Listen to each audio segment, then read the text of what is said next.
రాజ్యాంగం.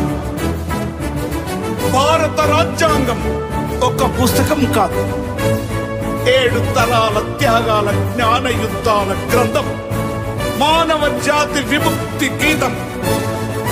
భారత మాత రాజ్యాంగం అవార్డుల ఆయుధం, 7 తరాల త్యాగం, జ్ఞాన యుద్ధముల గ్రంథం, శాస్త్రం వేదం.